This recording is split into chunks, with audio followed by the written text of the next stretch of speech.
Վախկոտ ու նվնվան հրամանատարից վատ բան չկա, վախկոտ ու նվնվան բանակցողից վատ բան չկա։ Ամենամեծ պրոբլեմը ոչ թե մարդկանց կռիվ ուղարկելն է, այլ ուղարկածներին պատշաճ մատակարարումներով ապահովելը։ Ինչ է նշանակում այդքան սպա կամ կապի միջոց չկա, ով պետքա զբաղվի գնումներով ու նոր գնացածների մատակարարման հարցերով, ով պետք է զբաղվի ժամանակին հերթափող կազմակերպելով։ Ինչի պիտի նոր կռվի գնացողը իրեն անտեր ու լքված զգա, ջիպերի կամ ուազների խնդիր կա, լացելու փոխարեն կարելի է դիմել ազգին։ Փախչողներին շատ խիստ պատժել է պետք, որ չգան իրանց վախերը թիկունքում տարածեն, ոչ թե պախարակել։ Համակարգման եւ կառավարման թերությունները պետք է լուծել, ոչ թե մտածել ցավոտ փողզիջման մասին։ Զինվորներին ոգի պետք է տալ, ոչ թե մեղադրել, որ չեն ուզում սնարյադների տակ դիմանալ։ Ամբողջ ազգը թիկունք է պահում, իսկ նրանք, ովքեր պիտի բանակն ու պետությունը ամեն կերպ պատրաստած լինեին սպասվող պատերազմին, նվնվում են, թե Ադրբեջանը մեր զիջումները չի ընդունում։ Նոր իմացաք, որ չի ընդունում։ Գիտեիք, չէ, որ չի ընդունում, որ պատերազմ է լինելու, բա ինչու հանրությանը չէիք պատրաստում պատերազմին։ Ամուրսարի էիք տրացնում 2 տարի, ինչու փող չկար, հավաքելու լիքը տեղ կար։ Նորմալ առաջնորդեք այս կռիվը, այլապես պետությունը չի ներելու։ 93-ից 94 թվականների Ադրբեջանի պարտության հիմնական պատճառը պատերազմի ժամանակ եղած իշխանափոխություններ։ Մի արեք այնպես, որ այստեղ էլ այդ սցենարին գնա, խելքներդ գլուխներդ հավաքեք ու լրջացեք, մի ամբողջ ազգի ճակատագրի հետ եք խաղում, ուժերի գերլարում եւ հաղթանակ միայն, նվնվոցը պարտվողների բնորոշ հատկանիշ է, էլ ոչ մի նվնվոց։ Այս մասին Facebook-յան իր էջում գրում է Գարեգին Միսկարյանը։ Էլի ես կատաղա, հարգելի Նիկոլ Փաշինյան, այդ որ ասում եք, թե կցանկանայիք, որ համազգային մեծ եռացող ակտիվություն տեսնել, ապա ուզում եմ ասել, որ նախ ձեզ սխալ են զեկուցում, որ Հայաստանի զինկոմիսարիատներում հերթեր չկան։ Լավ էլ կան, 100 հազարավոր մարդիկ զինկոմիսարիատներ են դիմել, որ կամավոր մեկնեն առաջնագիծ, բայց այդ մարդկանց տվյալները գրանցելով ասել են, որ երբ հարկ լինի, ձեզ կկանչենք։ Շատ բան էլ չասեմ, թե ինչքան մարդիկ կամավոր այսօր Հայաստանի Հանրապետության զորամասերում են։ Իսկ ամենակարևորը ցանկանում եմ իմանաք, որ համազգային ակտիվությունը եթե ինչ-որ առումով էլ պասիվ է, ապա դրա միակ պատճառը նա է, որ նախկին ռեժիմը 3 տարի էլ չդատապարտվեց։ Եվ մինչ օրս վիզները հաստատած իրենց միլիարդները դիզած դղյակներում խորոված անելով ու կայֆերի մեջ ապրում են։ Բայց այսօր նորից խեղճ ու կրակ ժողովուրդն է պատերազմի առաջնագծում, էլի կյանքի գնով պահպանում է օլիգարխների բիզնեսներն ու կապիտալները, որ ամբողջ Հայաստանը մետր առ մետր խավոր սանիկ խաղացնելով սեփականացրին։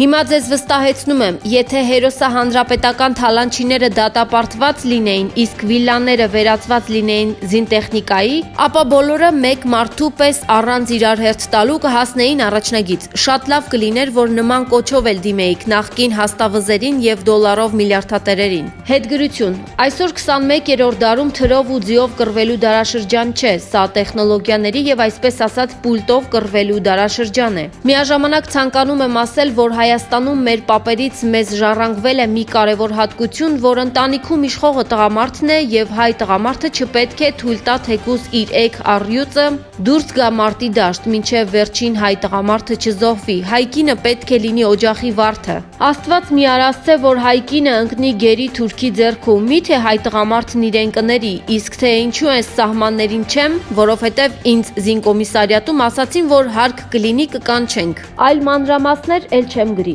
Ամենայն բարիք բոլորին եւ խնդրում եմ, միայն դուխ տվեք հայ զինվորին եւ հայ ժողովրդին։ Մեր ոգին ամուր է, քարից էլ ամուր է եւ մենք հանձնվել չգիտենք։ Թուրքի հետ էլ բանակցություն չպետք է անենք, փոխարենը պետք է գտնենք զենք եւ ռազմական դաշնակից ու ջախջախենք թշնամուն։ Այլ տարբերակ չկա, հաղթելու ենք եւ թող ոչ ոք չկասկածի։ Facebook-յան իր էջում այս մասին գրել է Հայկ Թորոյանը։ Նախ անցնող օրվա ընթացքում տեղի ունեցողը ռազմադաշտից։ Երեք ցավոք երեկոյան ուշ ժամին մարտերի ընթացքում հակառակորդին հաջողվեց գրավել Կուբատլուն եւ որոշ ուղղություններով առաջանալ։ Վաղը մենք ինտերակտիվ քարտեզով ավելի հստակ ցույց կտանք այդ տարածքները։ Այսօր վաղ առավոտյան, ինչպես եւ հայտնեց պաշտպանության բանակը, ադրբեջանական զինված ուժերը, որոնց հետ միացած են ահաբեկչական տարբեր կազմակերպություններ, ինչպես նաև այլ պետությունների զինված ուժերի ստորաբաժանումներ, հարավ-արևելյան ուղղությամբ լայնամասշտաբ հարձակում ձեռնարկեցին մի քանի ուղղություններով։ Միաժամանակ հրետակոծելով եւ ռմբակոծելով Արցախի քաղաքները։ Կա արդեն պաշտոնական հաղորդագրություն քաղաքացիական անձանց մասին։ Ողջ օրվա ընթացքում այդ հրոսակախմբերին չի հաջողվել ճեղքել ռազմաճակատը, կոնկրետ տվյալ բնագիծը, չնայած որոշ տեղերում թվացյալ հաջողություն ունեցել, բայց մեր ստորաբաժանումներին հաջողվել է հակագրոհով հետ վերցնել եւ վերականգնել առաջնագիծը։ Նույն ժամանակ նախկինում նշված Հադրութից հյուսիս գտնվող գյուղերի անտառների հատվածում շարունակվել են դիվերսիոն խմբերի փնտրման եւ ջախջախման գործողությունները։ Որոշ դիվերսիոն խմբեր նույնիսկ թողներով մեքենաներ փախել են, բայց մի քանի գյուղերում մարտերը շարունակվում են։ Շեխեր, Ջիվանիկ, Ազոխ եւ հարակից այլ գյուղերում որոնողական եւ ջախջախման գործընթացները այս ուղղությամբ շարունակվում են։ Այո, իմ հարգելի ժողովուրդ, հակառակորդը որոշ տեղերում ունեցավ հաջողություն։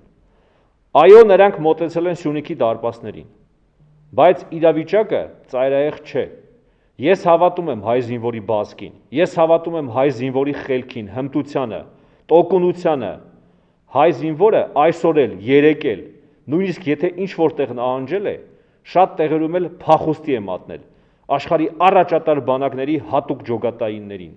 եւ սա կրկնվում է գրեթե ամեն օր։ Հաճախ մենք այո, նահանջում ենք, որովհետեւ մարդկանց կյանքն ավելի թանկ է։ Նոր բնակգծեր ենք զբաղեցնում, բայց դա ճակատագրական չի, վիճակը ծանր է, մարտերը դաժան, պատերազմը սաստիկ, բայց անելանելի չէ։ Մենք բոլորս միասին այսօր հայ գեներալը շատ հաճախ ավտոմատը ձեռքին կռվում է։ Հայ գեներալը հակատանկային միջոցը ձեռքին տանկ է խոցում, կանգնած է զինվորի կողքին, կանգնած է կամավորականի կողքին, եւ ես վստահ եմ, որ մենք հաղթելու ենք։ Մենք այսպիսի օրեր շատ ենք տեսել մեր պատմության ընթացքում,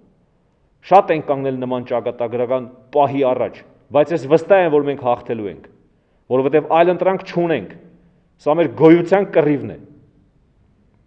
Սիրելի քաղաքացիներ, նախ ուզում եմ շնորհակալություն հայտնել մեր բոլոր այն քաղաքացիներին եւ Սփյուռքում բնակվող մեր հայրենակիցներին, որոնք պատերազմի առաջին օրվանից ինքնաբուխ կազմակերպեցին հումանիտար ուղեբեռերի կազմակերպում եւ փոխանցում, եւ այս մասով կան մի քանի պարզաբանումներ, մի քանի շեշտադրումներ պետք է անեմ, որը մասնավորապես ուղղված է մեր Սփյուռքում բնակվող հայրենակիցներին, որոնք իրենց ավանդն են ներդնում եւ ուղարկում են ուղեբեռներ, հումանիտար բեռներ են ուղարկում ինտենսիվ կերպով Հայաստան, եւ ես ուզում եմ մի քանի տողով ներկայացնել, թե ինչպես է կազմակերպվում այդ բեռների ընդունումը եւ բացթողումը։ Նախ եւ առաջ ցանկացած բեռ, որը որ մտնում է Հայաստան, հանձնվում է հօգուտ պետության եւ այինի անունով ստացված բեռները, նախ եւ առաջ մենք տանում ենք այն պահեստ եւ տեսակավորում ենք եւ առանձնացնում ենք բեռները ըստ նշանակության։ Այդ բեռների մեջ շատ հաճախ պատահում են առողջապահական նշանակության բեռներ, պաշտպանության նշանակության բեռներ եւ նաեւ սնունդ կամ հագուստ։ Այդ սնունդ եւ հագուստը առանձնացվում է եւ մենք ուղարկում ենք Արցախ, որը մեզ համար առաջնահերթություն է, առաջնագիծ, եւ նաեւ Արցախում բնակվող ապաստարաններում գտնվող մեր քաղաքացիներին, ինչպես նաև այդ սննդի եւ հագուստի ինչ-որ մի մաս նաև բաժին է հասնում Հայաստանում Արցախից ժամանակավոր ժամանած մեր քաղաքացիներին եւ մեր հայրենակիցներին։ Սա է հիմնական առաջնահերթությունը եւ մենք ուզում եմ նշել, որ չենք կարող այն բեռը երբեմն լինում են բեռներ, երբ հայրենակիցը մեր ուղարկում է որոշակի հասցեատիրոջ եւ այդ բեռը ստանալուն պես մենք չենք կարող այդ բեռը հետ փոխանցել ֆիզիկական կամ իրավաբանական անձած։ Այդպիսի միջոցառումները, եթե կա հստակ հասցե, որտեղ որ պետք է մենք այդ բեռը ուղենք, դա պետք է կազմակերպենք համայնքների միջոցով, այսինքն համայնքը մեզ նախապես պետք է տեղյակ պահի, որ ինքը ունի X քանակի սննդի կարիք եւ այդ սնունդը այն պահեստից մենք կարող ենք տրամադրել տվյալ համայնքին եւ ուզում եմ նշել, որ ամբողջ բեռը փաստաթղթավորված է, ընդունում եւ հանձնումը կատարվում է հանձնման եւ ընդունման ակտերով Եվ այդ ամենը վերահսկելի է եւ մենք ունենք այդ բոլորի հաշվետվությունը։ Ես եւս մեկ անգամ ուզում եմ կոչ անել մեր հայրենակիցներին, մասնավորապես Սփյուռքի մեր հայրենակիցներին, որոնք որ շարունակում են իրենց օգնությունը տրամադրել Հայաստանին,